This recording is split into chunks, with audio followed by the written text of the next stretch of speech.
Does your metabolism suck? Are you sick and tired of being sick and tired? Do you want off the diet roller coaster? Do you wish there was a simple solution to get you healthier, smaller, and have more energy? Hi friends, I'm Jolene, a nutritional therapy practitioner, a wife, a furry guardian, and non-bendy yogi. Like you, I spent years chasing skinny instead of health, until I finally learned there was more to getting healthy and smaller than just eating less and moving more. Welcome to Holistic Health Made Simple podcast, where I share all the tips, tricks, and science to set you free from the overwhelm of diet culture and the frustration with the ever-changing health rules. I go beyond the calorie and diet dogma to equip you to be healthy through simple changes to real food, mindset, and lifestyle. Are you ready to learn how to tailor your journey to you and your current health for solutions that are broken down into simple steps to make it easier to implement? Results that are undeniable, like more energy, improved mood, better sleep, and fat loss? This is the podcast for you. Pop in those headphones, take a deep breath, and let's get healthy. Hey guys! Hunger. What is that trigger in you when I say that? Do you get hangry, hungry? Do you not get hungry at all? Hunger is a sign from our bodies. It is our body telling us something. But to truly understand hunger, we need to understand that hunger is physiological and psychological. And to know the difference between the two, physiological hunger we always want to address. Psychological hunger we need to address, but in a different manner. So let's dive into the different aspects of it so we can truly understand what our hunger signals are coming from and what to do about them.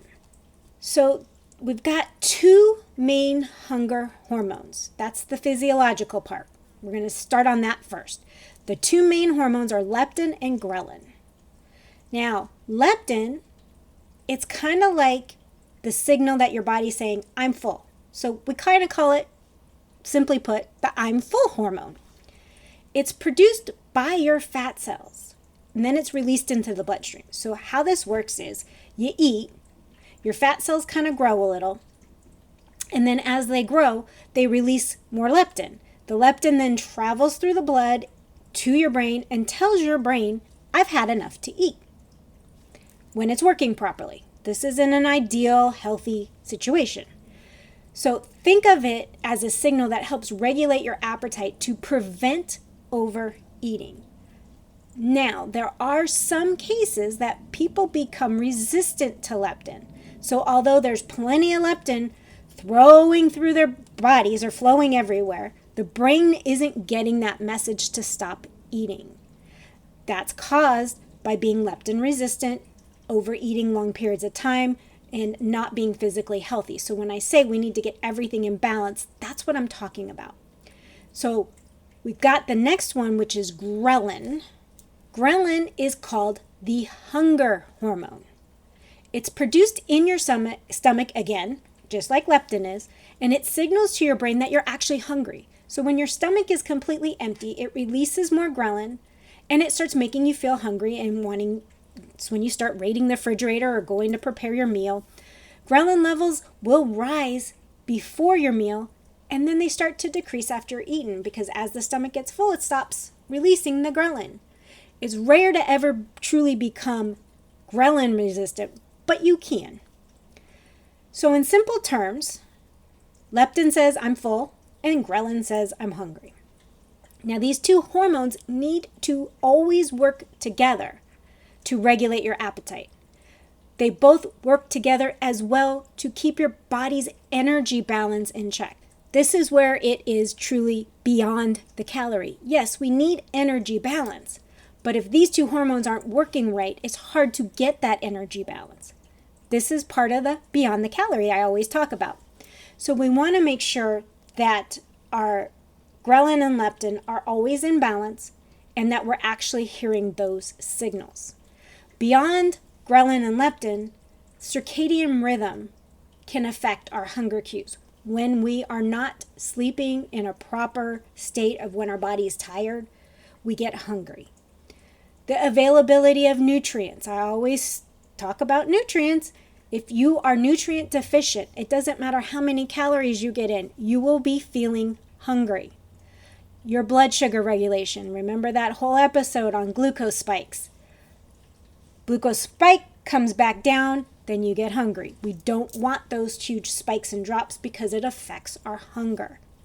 And then thirdly, our gut microbiome will affect our hunger and our appetite. In the very last episode, I went into detail about how your gut microbiome affects weight loss, and we did go into a little bit about how it affects how we absorb nutrients or process the nutrients, and that has a lot to do with our appetite. If we are not getting the nutrients into our body, you will again be hungry. Additional way that I did not touch on is that certain gut bacteria produce neurotransmitters such as serotonin, which play a role in mood and appetite regulation, and they also help with both leptin and ghrelin, so we want to make sure that we have a healthy gut as well.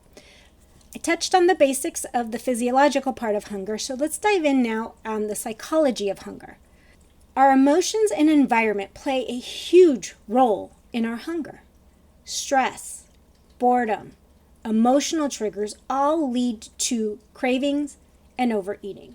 Not being mindful when we actually sit down to eat, such as paying attention to the actual hunger cues, eating without distraction, also will contribute to overeating because we're not paying attention to what we're doing. We're tuning out. Also, timing. Think of it this way. Let's say that you work in an office and you eat your lunch every day at noon. Do you start feeling hungry at about 12:45? What about dinner? You eat 6 o'clock every night and 5:45, like on the dot, you're like, oh God, I gotta hurry up and get dinner on the table. I'm hungry. That is a habitual form of hunger.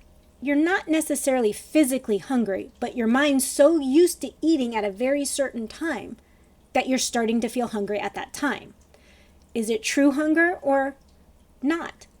That can only be tell is if you're truly starting to turn into the physical triggers of hunger, like the physical feelings of hunger. And that takes some work. That's not something you're going to change overnight. But you want to realize that just because you eat dinner at 6 o'clock every night doesn't mean you're actually hungry at 6 o'clock every night. I know you want to eat with your family. That's not the issue. But paying attention to those hunger cues so you don't eat a full meal if you're really not that hungry. You have something small. Learning to listen to your body, learning to listen to those cues is huge in combating the psychological part of hunger. Managing both the physiological and psychological parts of hunger is essential to maintain a healthy relationship with food, as well as improving your metabolism. So let's dive into some practical tips you can start implementing now to start learning how to decipher if it's physiological or psychological hunger, or just getting the cues back in line with you being in touch with them. So the first one is listen to your body. Now, that's the first practical tip, but it's actually one of the hardest. You kind of have to pay really close attention to what your body's telling you. Try not to eat out of boredom.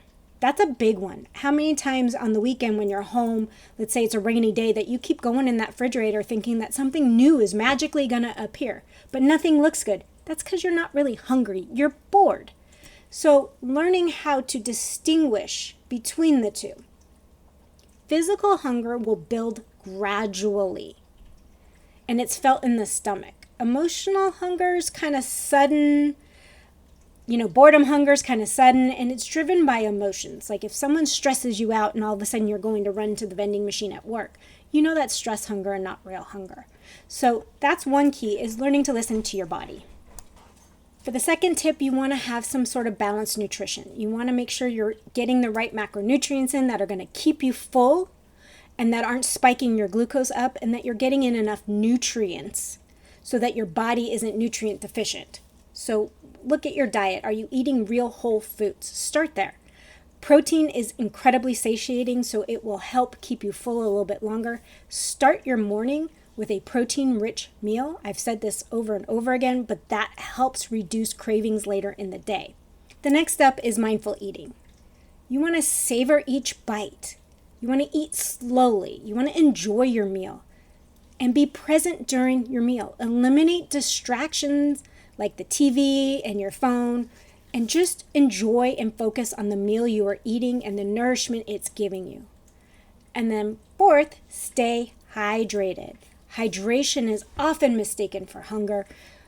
drink enough water through the day, get some electrolytes in herbal teas. There's a lot of ways to stay hydrated. There's a whole episode on hydration. Please listen to it. You can learn a little bit more about that, but hydration or dehydration is often mistaken for hunger. Again, now, step 5, manage stress. Man, managing stress does a lot, doesn't it? I mean, I think it comes up in so many of these tips in all of these episodes. But learning how to reduce your stress. Meditation, deep breathing, yoga, prayer. We've talked about it. Chronic stress will disrupt your hunger hormones and lead to emotional eating. And now, another one that comes up quite often is getting adequate sleep. We kind of touched on it, but aim for 7 to 9 hours of quality sleep per night. Lack of sleep disrupts, again, your hunger hormones and making you more susceptible to cravings and overeating. Be aware of your emotions and what emotional triggers you have that will lead to eating. If you find yourself eating due to stress, sadness, boredom, anger, happiness, whatever it is, if it's a coping mechanism, try to find another form of a coping mechanism like journaling, talking to a friend, engaging in a hobby, going for a walk. Find some way to switch that emotional stress into a positive coping mechanism versus eating. And lastly, seek professional guidance. If you struggle with managing your hunger and eating habits, consider working with a nutritional therapy practitioner or another form of a holistic nutritionist that can help provide you with personalized guidance and support.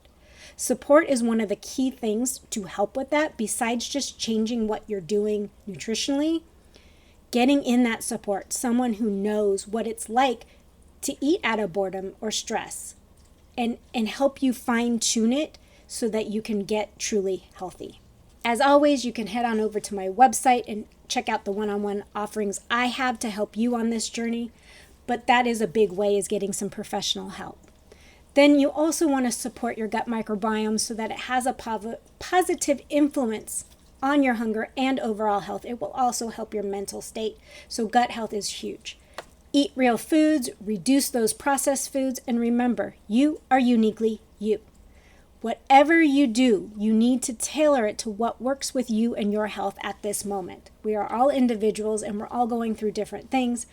Everyone can give you guidance, but you need to tweak it for what works best for you.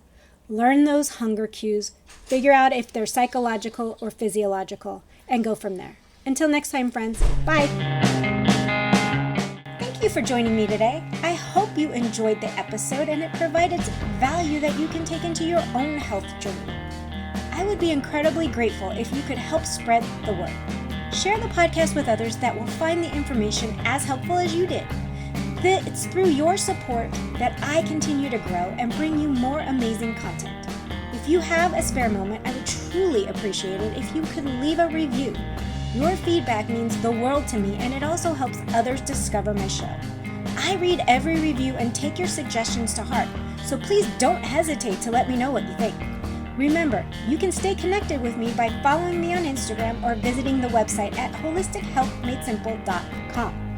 I love hearing from our listeners, so feel free to reach out and share your thoughts, ideas, and even suggestions for future episodes.